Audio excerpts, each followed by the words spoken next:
Good afternoon and welcome to this session at the 2013 Linux Conference. Our first speaker is Anton Blanchard.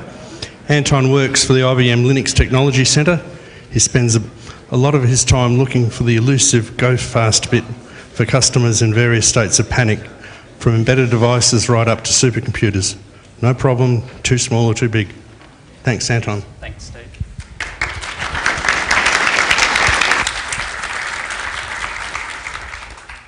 So who thinks systems are getting more and more complicated and harder to debug and analyse? All of us, I think. And the tools really aren't keeping up with what we have to debug. Often the challenge now is to really decompose a problem between so many different levels, and the levels are only increasing. We do the application, the compiler, the middleware layer.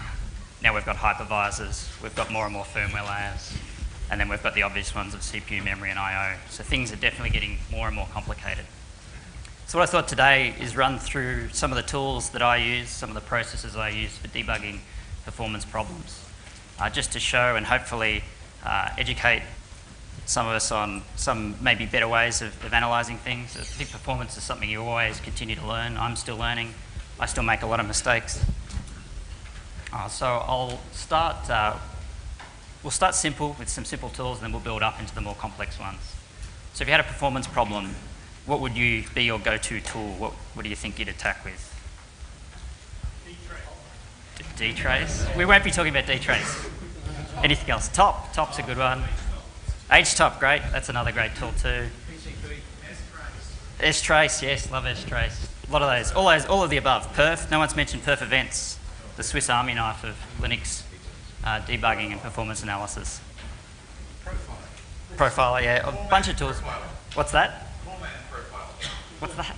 It's great. It's a shell script that just using as GDB run backtracing the process and aggregates. I love that, yes. Format profiler, it actually works, unlike GPerf, it actually works. Yep, and the advantage there is you get full dwarf-based backtracing too, which with something like perf you don't always get. So yeah, I've definitely used that in anger. Especially, I guess, a threaded one if you have to stop all of them, and yeah.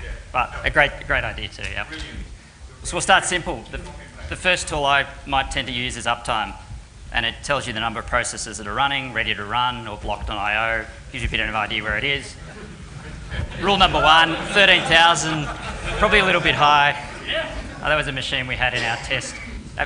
The test teams at IBM really take their job seriously, and they love breaking our stuff. So, you know, with great honour that they come along and say, we've got a performance problem, the machine's almost dead, fix it.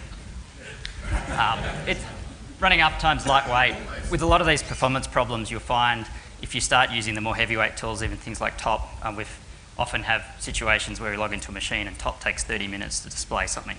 So obviously something wrong there, but at 30 minutes at a refresh rate isn't really going to give you anything useful. dmessage, back in the old days when we all used to sit there and type in our consoles, we'd always look at dmessage. Well, the console print key buffer would spam us in the face these days with X and remote machines. Not a lot of people look at it, and a lot of the time that's the first place you should check, obviously. Simple stuff, but we often forget to. The catch, or kind of the canary in the coal mine for a lot of bugs we have these days, is basically when we get something like this I/O stall, and it isn't necessarily an I/O problem, it could be something else. But again, that's something to check for, and it's something you can then use to analyse what's going on. VMstat, the next one, someone mentioned VMstat. Very lightweight. Interesting story behind that tool, actually, because it used to be somewhat more heavyweight, and there was this ancient benchmark from Spec called STET, and it was terrible benchmark, but it was basically a terminal user benchmark, so all these people at universities were sitting there typing on their terminals, and I guess when it stops responding, everyone starts typing VMstat, and so it's part of the benchmark. And so, part of the benchmark, our job is to make benchmarks go faster, so we made VMstat go faster. So it turns out that now VMstat, I think, only loads maybe a couple files in proc.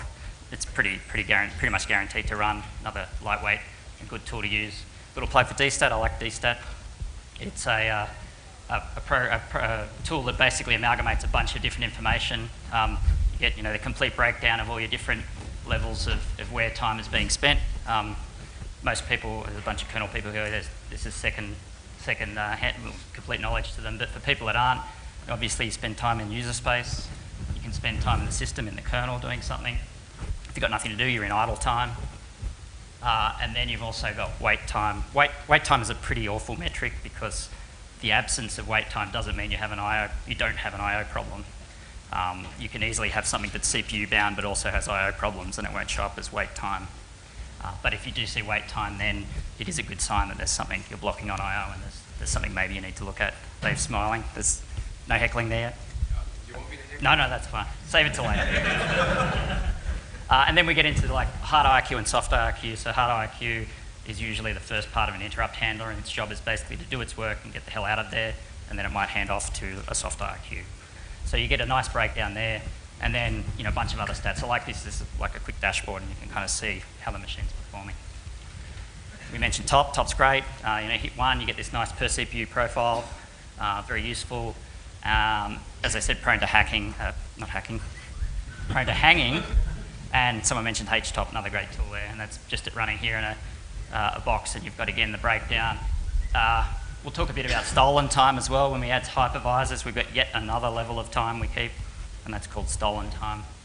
But here you'll see, every CPU broken down. With a lot of performance problems, if you look at the aggregates, if you look at the system-wide stats, it really won't tell you what's going on. In a lot of cases, it's a single CPU that might be blocking. So these kind of stats are useful because you can go in and potentially see one guy that's in trouble, and then you can drill down on that. Someone mentioned strace, another great tool. There is some interesting things going on. Acme is working on some interesting things around perf trace that I might mention a bit later. But this is installed everywhere and very useful for looking at latencies when tasks block. And it's a bit of a contrived example of Sleep 1. Looks like a contrived example, but we actually had an application a number of years ago that was taking forever to run, and we looked into it, and eventually some programmer put a Sleep 1 in the middle of the core loop for unknown reasons. So, a bit crazy, but it's actually a real problem we found. Let's talk about perf a bit. So perf's really kind of the, I guess, the Swiss Army knife of Linux performance analysis now. So a lot of the stuff that goes into Linux to do performance analysis ends up in perf. And I could talk for hours, but I won't on perf. I don't have the time. But we'll look at some of the best bits of perf, I guess. What I think are the best bits of perf anyway. You may not necessarily agree.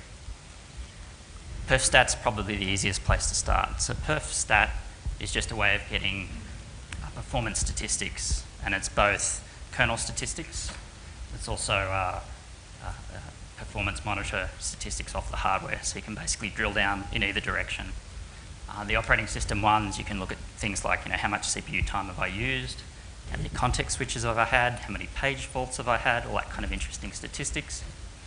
And then the hardware PMU stuff is application or hardware CPU specific, but there's a wealth of often hundreds of these different events.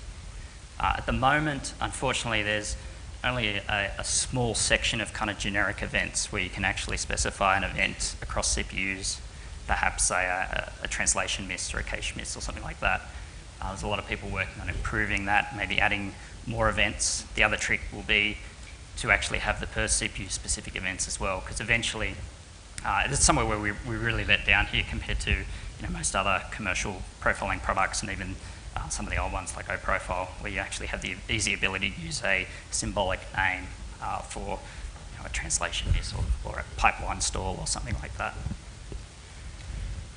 The thing that lets us get away with it at the moment, you can actually specify raw events. So if you actually know what the raw event is, you can program that guy in and profile on it. What I tend to use is libpfm out of the perfmon2 suite, I guess, has a set of tools you can use to take your CPU and look up events and stuff like that. So that's quite useful when you need to drill down. Simple example, just kind of scaling an array here. Looks pretty boring.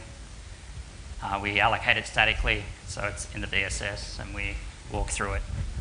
And potentially now we're going to look at this from a perf perspective. We're just running perf stat without any parameters at the moment. These are at the moment the set of events that we've decided to display by default. And you start from the top and it's reasonable, hardly any context switches, hardly any page faults, looks pretty reasonable.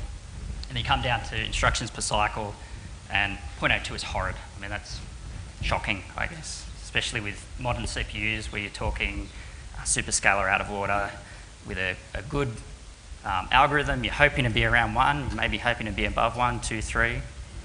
But if you're down at 0.02, you've got real problems. That's not always the case. I mean, you could have algorithms that are maybe pointer chasers, and basically then you're limited by how long it takes you to get out to memory and back. Too bad. But in a lot of cases, you can kind of get a feel and see what the IPC is doing, and you've got issues. You've got some ability to improve it there. And then it's taken us about 38 seconds, so it's given us a good idea of what's going on. We can drill down, and this is some of the generic events that perfstat has. And so we have generic translation miss counts and cache miss counts, and they should work across CPUs. This is done on a power machine, but it'll work on, say, an x86 box as well. Sky high, so we've got problems everywhere here. So we're taking huge numbers of cache misses and huge numbers of translation misses. Again, there's something probably wrong with our loop here. Time to investigate. So it turns out we're accessing the array in the wrong direction. Instead of accessing it row first, we're accessing it column first. And the issue is, we can take a step back and talk a little bit about caches. Caches have cache lines, and they're a specific chunk. They might be, say, 64 bytes, they might be 128 bytes, and you pull that whole cache line in when you want to look at data. So if you pull a cache line in, you really want to use the rest of the data instead of throwing it away. If you have your array the wrong way, you basically pull out a piece of information from each cache line and then roll around and do it again. Very inefficient. So in swapping that around, it's gone from 38 seconds to 0.8 seconds or 0.79. Big difference. And the IPC now, I'm much more happy with this IPC. I think that's looking pretty good. So you might think, interesting, but that's really a rookie mistake. No one should make a mistake like that. We'll talk a little bit about Spec CPU. It's kind of an interesting aside. This is Spec CPU 2000s. This was a long time ago. But there was one vendor that got a massive improvement on one of the workloads inside Spec CPU from a compiler change. And whenever that happens, the industry's kind of a bit suspicious. What's going on here? Have they broken the benchmark? What are they doing? And it was kind of a fascinating set of circumstances so it turned out that same problem was happening in this benchmark art. So it was a two-dimensional array, and it was being accessed with a bad footprint, or in a bad way. So these are the tricks they did. This is kind of like fascinating from my perspective, and I'm not a compiler guy, but some of the heroic things that go on just for benchmarks, it's kind of interesting. So the first thing is, it was a two-dimensional array allocated dynamically, and in C you might do that by allocating the first dimension, set of pointers on the first dimension, and then malloc-ing the second dimension. The first trick is that you have to look at that allocation and decide, I'm going to take all those mallocs and I'm going to replace it by one malloc, and then allocate the array differently. And already that's pretty incredible stuff, because C's great, all these pointers and everything, so you've got to do an analysis, an escape analysis, to make sure that no one else is looking at that array. That's only the first step. The second step is then you've got to sit back and look at the array and decide, well, I'm actually accessing it backwards, so I've got to swap it.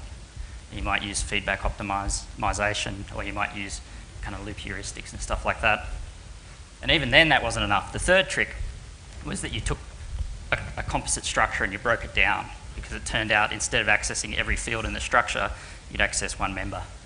So instead of having this struct, you split it up so that you walk through it in a more compact way.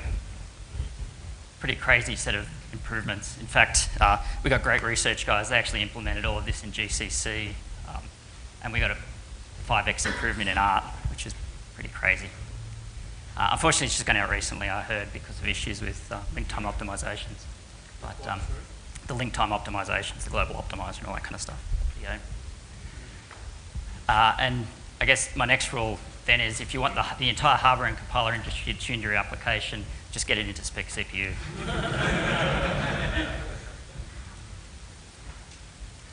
So we'll keep moving on in Perf. As I said, I love Perf.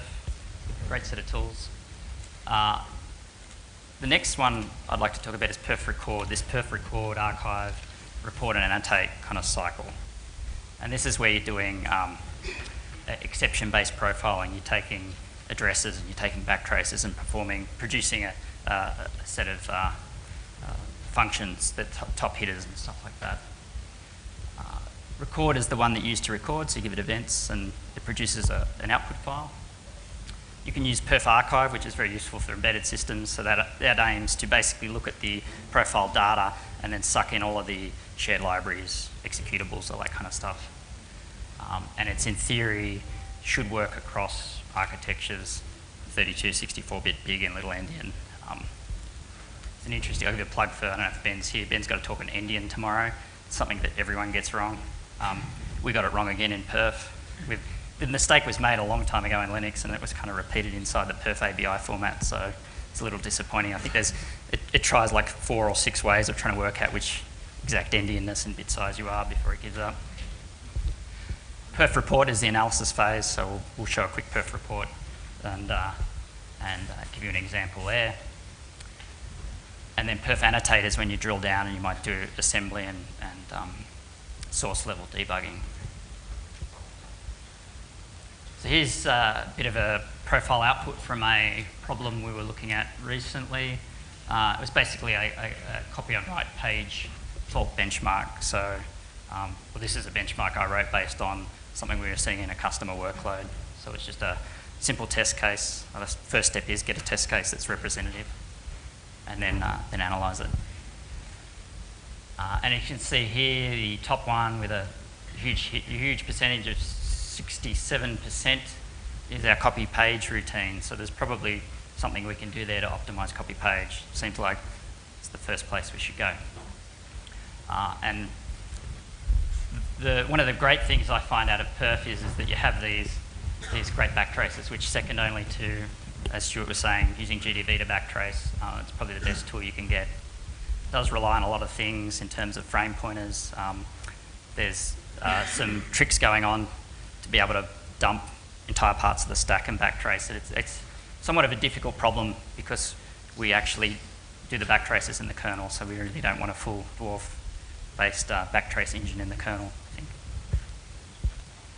And then the patch. A lot of the time, once you work out where it is, the patch, I was going to say write itself. It doesn't quite write itself, but it's usually obvious what you have to do, and there we managed to bring it up by about 17% with a change to copy page. So we added some special prefetch instructions and a few other things. So once we knew what the problem was, off we go and fix it. Next one I want to talk about is all the in-kernel tracing. There's a lot of in-kernel tracing that's quite useful. It all lives in debugfs, which is becoming maybe a bit of a dumping ground for stuff, but it's in there. One of them is kernel trace points. So there's the ability to have these lightweight trace points and they are actually quite lightweight now with some of the new stuff that has gone in recently. When they're not enabled, they're quite lightweight. When they're on, they can be extremely heavyweight. And they're added by kernel developers. Someone decides this is a good place to put a trace point. Dave might decide an XFS, he needs one here, so that goes in, and then basically anyone can exercise it and anyone can use it. System calls as well, so you could trace system calls through that if you wanted to. The other one is ftrace. Ftrace is a bunch of traces. The immediate one that I think of that's quite useful is the function tracer. That isn't enabled by default because it's somewhat of a heavyweight trace function, but it allows you basically to get an in-kernel trace function by function in and out. So for someone who doesn't really understand how the kernel works maybe, or doesn't understand where the performance problem is, you can turn that on, basically look through the trace, and it'll tell you which functions you're bouncing through, gives you a good idea of how the kernel is operating, what it's doing. Here I've just used a context switch trace point, just as an example. You can use them directly in sysfs. Perf also has a wrapper around it, so you can use perf to enable these and dump them and all that kind of stuff. And here we're just seeing, looks like bash is context switching in and out with a kernel work thread. So just a simple example. They're very easy to make.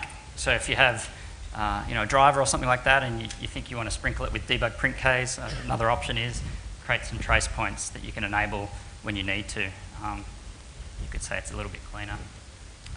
The other trick is sometimes you can also link to them in kernel modules. So if you decide you want to build something that traces and analyzes and all that kind of stuff, and you can only do it in the kernel, you can actually link to the trace points, which we've done in the past. That's the function graph. So this is just a system read from a pipe, simple stuff, but it gives you all the functions you've gone through as you call. So the system call as you enter, right through to checking to see if the area of memory is clear, or from a security point of view, if you should be able to write to that area of memory. And then you do the pipe read, and there's a lock and unlock. So basically, you've already got your complete path through the kernel, which is nice to see. QEMU is another great tool because then you can trace all the way through user space and kernel and get a full assembly, disassembly. We use that quite a lot as well. Love LD preload. I think Stuart might have been talking about libeat my data I heard yesterday, which is it an LD preload hack or? Yeah. Love it. Yep. You do anything with LD preload within reason, and we've been known to. It's especially good with applications that maybe you don't have the source to at the time, or it's just difficult to rebuild. You can just add this shim in and pretty much do anything, confuse, hide from the application, anything you want to. This was in my junk code directory. We had an application years ago that just had an arbitrary limit on the number of processes. No reason at all. We bring up a new machine and it had 1,024 threads, and this thing would just not run. It's like, well, what the hell's going on? And it was obvious it was calling sysconf and then barfing out after it. So the trick is you can just lay yourself between sysconf, simple stuff. So you can link into the next guy. So you link back into sysconf in the library, but just intercept it. So if we ask for the number of processes, we just get it from an environment variable, and we can keep going. Love LD preload. Last one, when all else fails, nothing else is working, the machine's catatonic, you're in trouble. What are we going to do? Well, this is really the last-ditch effort. Unfortunately, sysrec isn't enabled because it's really a bit of a security risk. If you just had random machines enabling all the sysrec ability, you can do a bunch of things. You can kill tasks and all this kind of stuff. But if you are fighting a very nasty problem, it's a good way to try and get an idea of what's going on if you can't log into it. And this one here is a machine backtrace I found from somewhere. It's pretty obvious we've got problems. We're trying to execute a process. PMD we're allocating a page table entry in the MMU code. And then we block. Obviously, the memory isn't available. We're in D state. You look at this and think, okay, we're in trouble. We don't have enough memory. It's basically the problem. So it at least allows you to kind of get a last-ditch effort to try and understand what the hell is going on. More miscellaneous tools. PerfScript is kind of an interesting one. It's the ability to use Python and Perl-based scripts inside of Perf, which is quite powerful. So there's a bunch of maybe 15 to 20 different perf scripts at the moment for doing various things. One of them's system call top, so you can just like top, but it'll show you system call numbers per second. There's other ones to do per process read and write, breakdowns, all that kind of stuff. Perf lock, if you think you've got a kernel locking problem, perf lock is what you want to use. Perf trace is the one I was talking about earlier that in theory will allow you to produce a lot of the same metrics that something like strace provides, and potentially a lot lighter weight too, because it's all happening in kernel. The ptrace interface is pretty damn inefficient that strace uses. Bunch of block tools. Jens Expo's got his block trace. So you can basically, if you think you've got an IO scheduler issue, you can trace what's happening in the kernel in terms of IO. And that was, I was going to say recently, but a while ago, ported on top of trace points. So he's using that generic trace points functionality to provide that block trace tool. Bunch of networking tools, the usual netstat, TCP dump, Wireshark, etc., etc. Stuart mentioned GDB, love GDB, and we've used that in Anger a number of times, definitely. LSO, Veltrace, do a lot of binary patching, especially.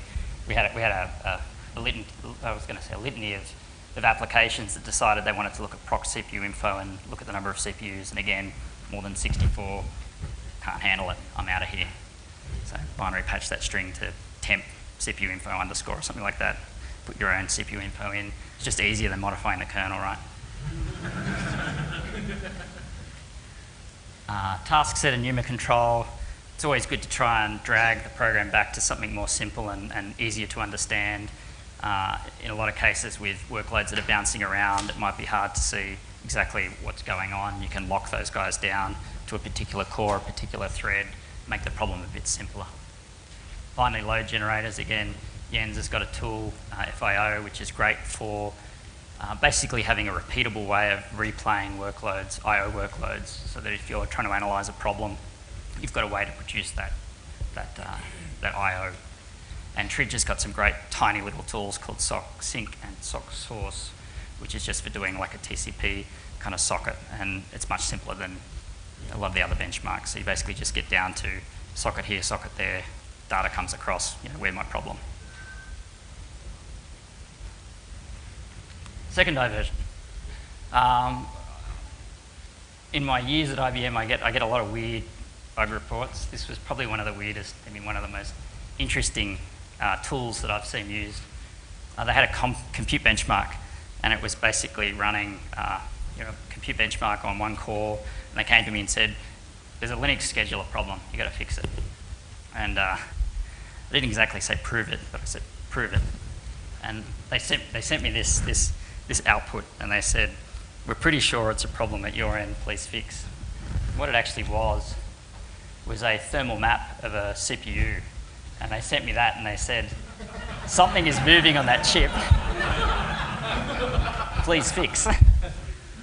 So yeah, it's basically an XY map of a thermal map of what's happening on a multi-core chip. And so obviously we've got a problem. This compute benchmark is bouncing around where you'd hope it was sitting in one spot. So that was pretty interesting.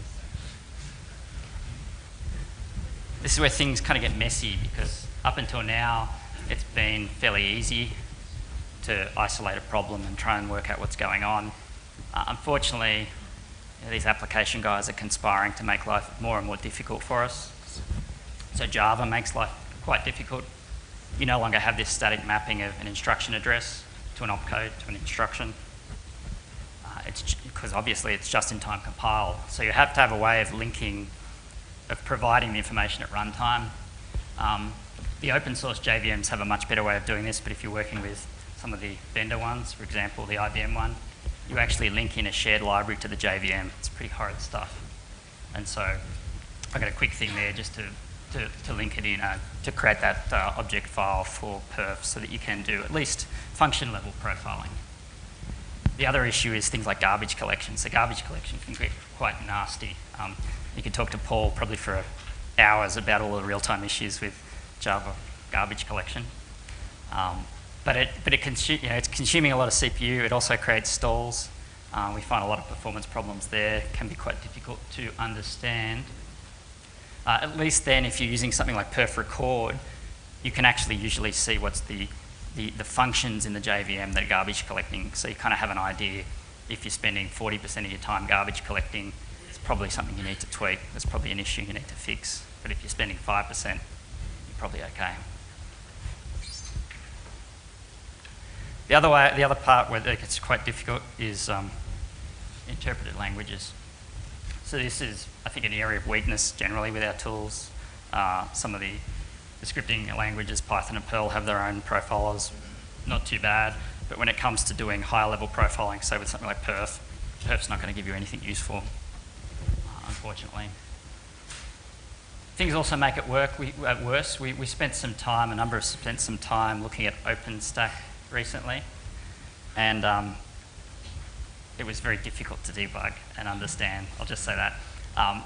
It uses user space coroutines, and back 10, 12 years ago, all the rage in pthreads threading libraries was this M2N model. So you'd have M kernel threads and N user space threads, and you have a user space scheduler.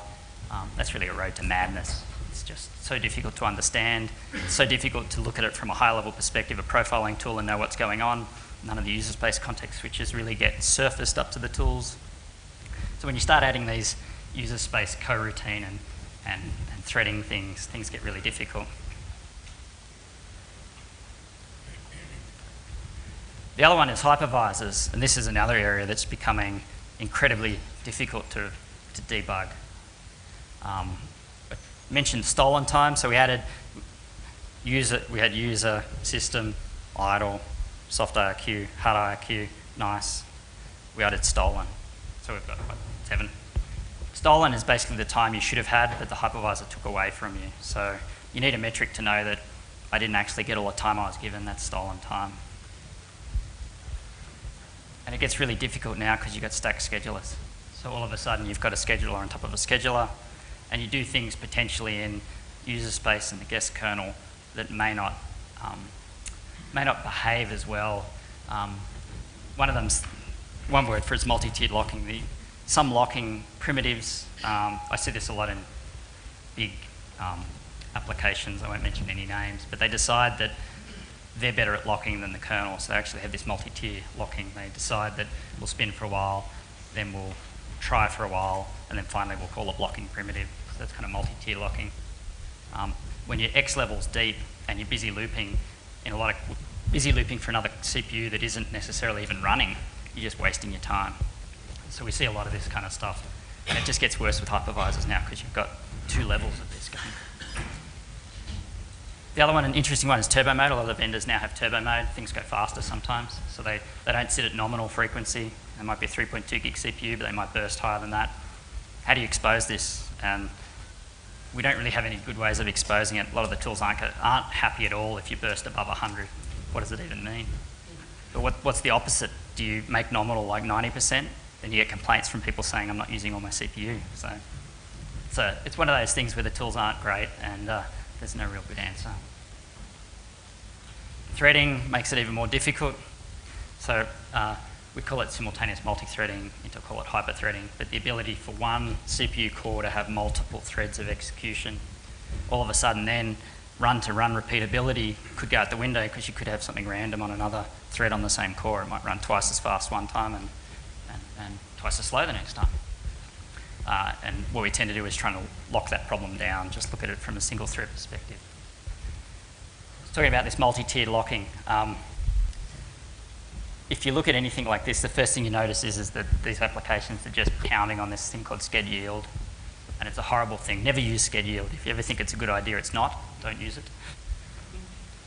But we find with these applications that they'll tend to use sched yield in this area where they're kind of busy looping. They haven't quite decided that they want to block and stop, so they're going to sched yield for a while. And what happens is from scheduler to scheduler version, someone tweaks something tiny, and the whole way that sched yield kind of operates changes, and these benchmarks or workloads vary wildly, so avoid it. The other trick is if you see kernel futex issues, even if you see a bunch of time in the kernel, it's often actually not a kernel futex issue. It's often not a kernel issue. It's not even often a pthread library issue. It's usually maybe a locking issue in the application. And we've got tools like perfscript futex contention to kind of try and drill on that. The final one here is watch out for negative scaling.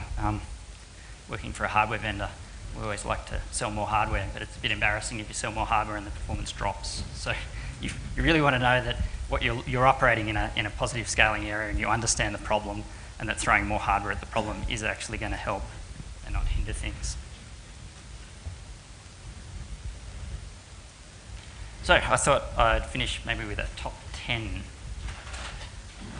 performance mistakes. Maybe not the top 10, but the top 10 I could think of at the time. First is not having a representative test case, obviously. So the first step is that you need something that represents reality.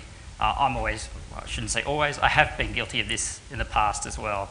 So I get a cut down test case from a customer or something, look at it and say, oh, I know exactly what that is, go off and fix it, kernel patch, get it merged, and the vendor tries it, does nothing.